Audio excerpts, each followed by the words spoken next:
জানা হতো না, চেনা হতো না আমাকে। বুঝতেই পারতাম না জীবনে হেরে গিয়েও মানুষ কখনো কখনো জিততে পারে। তোমায় নিয়ে রোজই তো লিখি, তবু লেখা শেষ হয় না। ডায়েরির পাতা শেষ হয়, কলমের কালি ফুরিয়ে যায়, তবুও তোমার স্মৃতি ফুরায় না।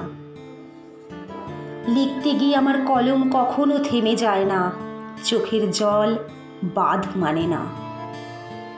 তাই ভাবছি তোমাকে নিয়ে লিখব না কটা দিন।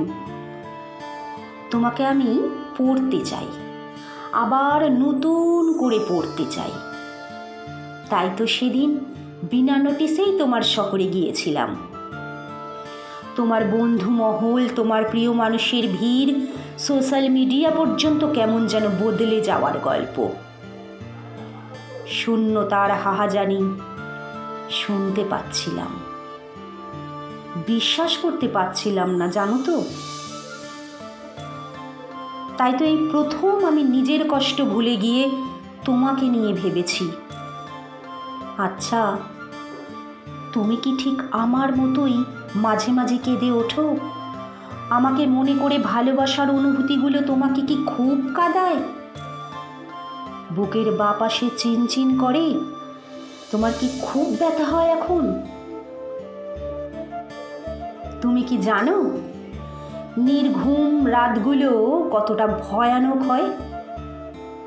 হয়তো আজ তুমি সবই বুঝতে পারো, আমার মতন তীব্র যন্ত্রণায় ছটফট করো, শুধু বলতে পারো না, তোমার ভীষণ কষ্ট হয়।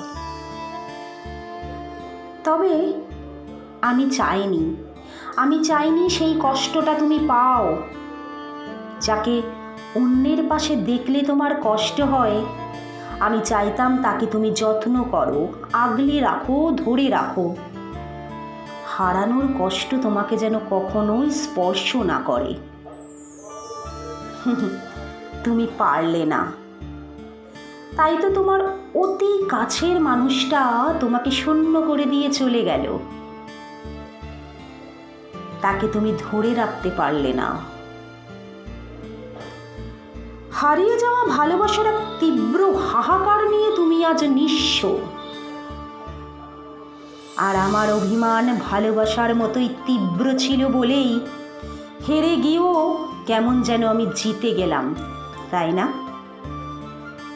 তুমি নইলে জানাই হতো না, হেরে গিয়েও মানুষ কখনো কখনো জিতে যায়।